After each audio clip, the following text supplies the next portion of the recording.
In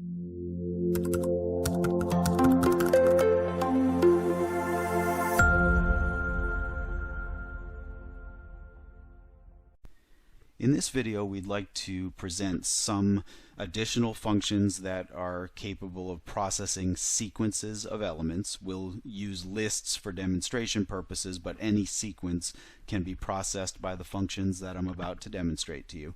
And part of what I'd like to do here is revisit the min and max functions, which, by the way, are also reductions in functional style programming because they look at a sequence of elements and give you back one result, the minimum or the maximum respectively.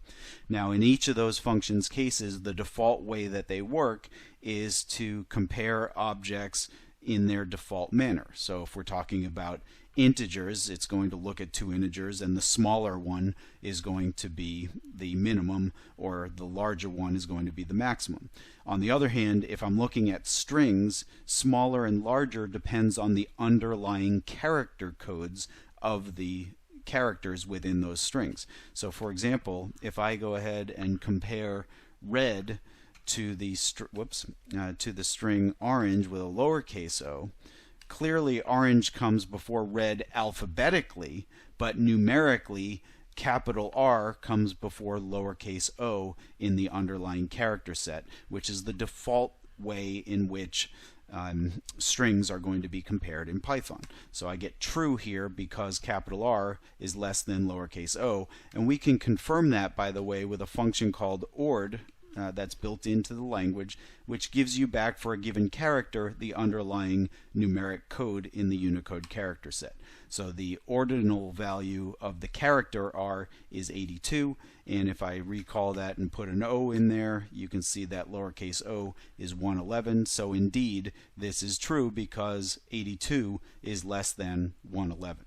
Now, what I'd like to do in this example to start out is put in a list of strings with various upper and lowercase strings in it. And I want to demonstrate the min and max functions once again, this time providing a second argument that says how to compare the items.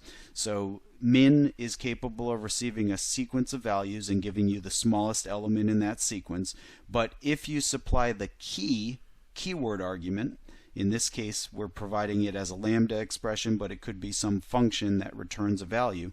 What's going to happen is it will use this lambda expression to help compare the elements in the sequence. So here the lambda is going to take each string that we give it and give us back the lowercase only version of that string. So even though I have upper and lowercase letters in the strings in the original collection, it's going to process red with a lowercase r, yellow with a lowercase y, and b with a lowercase b, and then based on that we'll figure out the smallest item in the collection, which is blue alphabetically as opposed to numerically. It's still comparing them numerically, but now that all the letters are lowercase, it's able to give me the alphabetic ordering that I'm looking for in this particular example. And similarly, I can go ahead and calculate the max.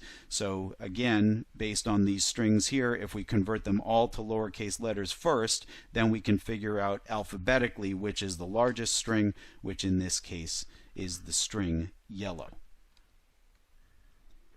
Now there are a couple of other sequence processing functions that could come in handy in a number of scenarios, so I just want to introduce those to you as well. So first, let me go ahead and create a list called numbers for the next piece of this demonstration. In this demonstration, I'd like to demonstrate the reversed function, which takes as its argument a sequence and gives you back a new sequence in reverse order. So let me paste in a statement here for us to look at. Here is the reversed call that I'm introducing.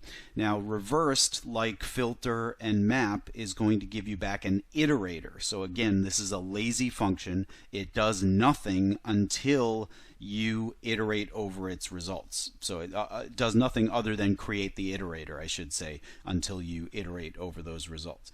So in this case, I happen to be working with a list comprehension that says for every item in the set of values or the sequence of values produced by reversed, I would like to take that item and square it. So what we're going to do is walk, in effect, backwards through this list and put the squares of those values into the resulting list.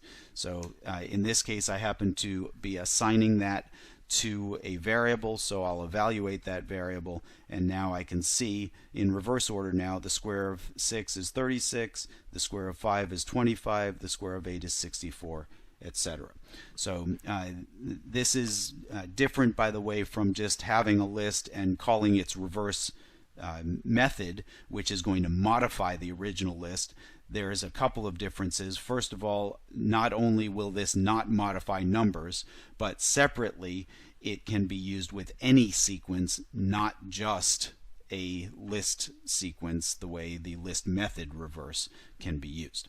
Now, there is a super handy function that you will often encounter in Python applications. It's called zip, and its purpose is to take multiple sequences of values and combine them into tuples in which the corresponding elements from every sequence get paired together.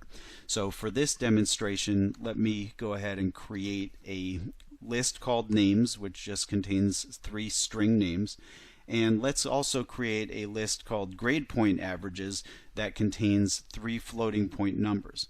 So what I would like to do is quote unquote zip these 2 lists together such that we'll have tuples in which Bob will be paired with 3.5, Sue will be paired with 4.0, and Amanda will be paired with 3.5.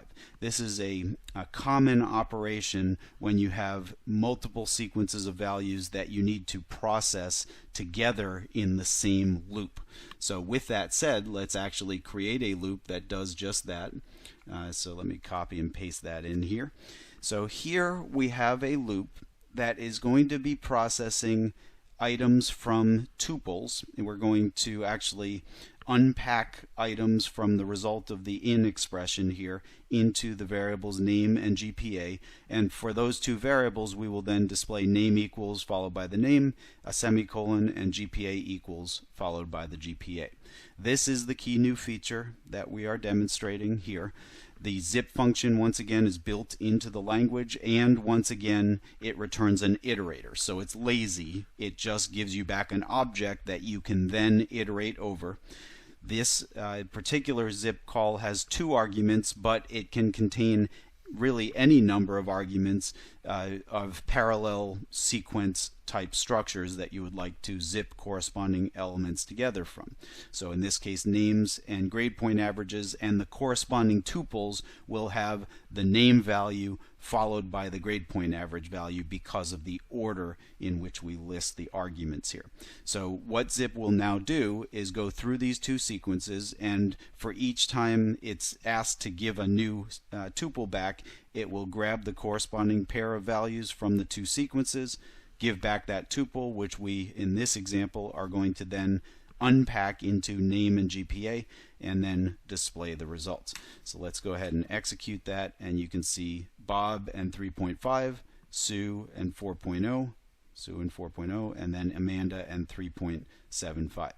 Now you may look at that and say, well, wait a second, what if the sequences don't have the same number of elements?